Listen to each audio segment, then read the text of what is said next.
Haleluya. Salam sejahtera dalam nama Tuhan kita Yesus Kristus. Saat ini saya akan berbicara tentang menanti kedatangan Tuhan. Ada 5 hal yang Yesus kerjakan untuk kita manusia. Yang pertama, dia datang. Dia lahir di kandang yang hina. Hal yang kedua, dia mati untuk kita semua menebus dosa kita. Dan yang ketiga, dia bangkit dari kuburan, membuktikan bahwa dia Allah yang hidup, mau tidak berkuasa atas dirinya. Keempat, dia naik ke surga, membuktikan bahwa tempat ini, tempat di bumi, bukan adalah tempatnya. Dan yang kelima, dia berjanji untuk datang kembali. Dari kelima hal ini, 4 hal dia sudah kerjakan, artinya tinggal 1 hal lagi yang akan terjadi. Dan kita menanti, kita harus menunggu hari itu, karena memang Yesus pasti datang kembali. Jika 4 hal sudah dikerjakan, tidak mungkin 1 hal kecil ini dia tidak akan laksanakan.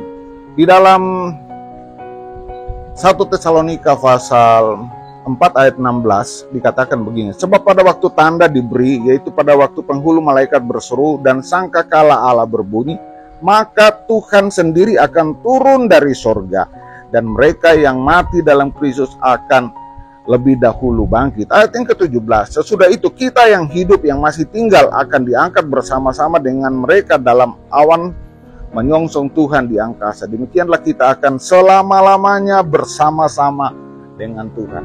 Ini merupakan janji Tuhan yang tidak bisa tidak akan digenapi. Sebab Tuhan berkata, lebih baik atau lebih mudah langit dan bumi lenyap daripada firman-Nya itu tidak digenapi.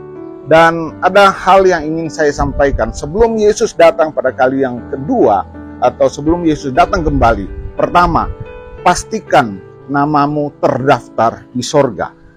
Di dalam Lukas pasal 10 ayat 20 dikatakan, jangan bersukacita jika roh-roh itu takluk kepadamu, tetapi bersukacitalah karena namamu terdaftar di sorga. Jadi kita perlu mendaftarkan diri, mendaftarkan nama kita di sorga. Pada waktu kita percaya, pada waktu kita terima Yesus sebagai Tuhan dan Juru Selamat, pada waktu kita masuk di dalam baptisan air, maka nama kita tercatat di sorga.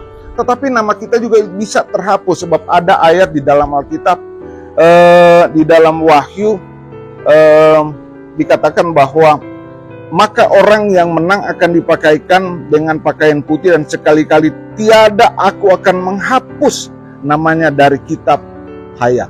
Jadi orang yang sudah tercatat, ketika dia berubah setia, dia tidak lagi setia kepada Tuhan, maka namanya akan terhapus. Jadi poin pertama, pastikan dirimu tercatat dan biarlah nama kita tidak terhapus. Hal yang kedua, pastikan mengerjakan keselamatan dengan takut dan gentar. Di dalam Filipi pasal 2 ayat 12 dan 13, hai saudara-saudaraku yang kekasih, kamu senantiasa taat, karena itu tetaplah kerjakan keselamatanmu itu dengan takut dan gentar. Mari kita mengerjakan keselamatan kita dengan takut dan gentar. Maksudnya bagaimana?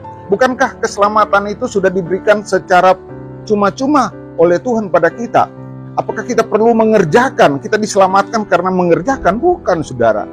Yesus menyampaikan supaya kita tetap percaya pada firman, percaya pada setiap apa yang diajarkan oleh Tuhan. Itu adalah jalan keselamatan.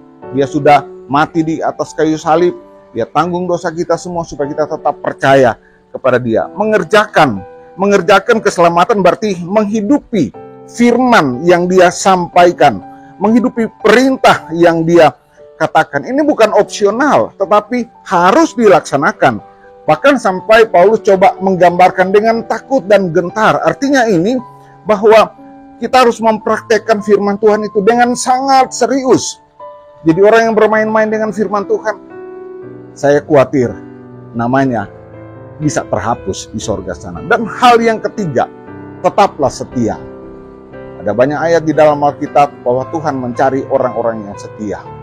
Sebab kalau kita setia, Tuhan pasti akan menolong kita, dan Tuhan pasti akan membawa kita kepada keselamatan yang sesungguhnya. Jadi saya mau sampaikan, pertama, pastikan namamu tercatat di sorga. Hal yang kedua, kerjakan keselamatan, hidupi firman, praktekkan firman. Iman tanpa perbuatan itu mati. Dan hal yang ketiga, tetaplah setia. Tuhan Yesus memberkati kita semua. Haleluya.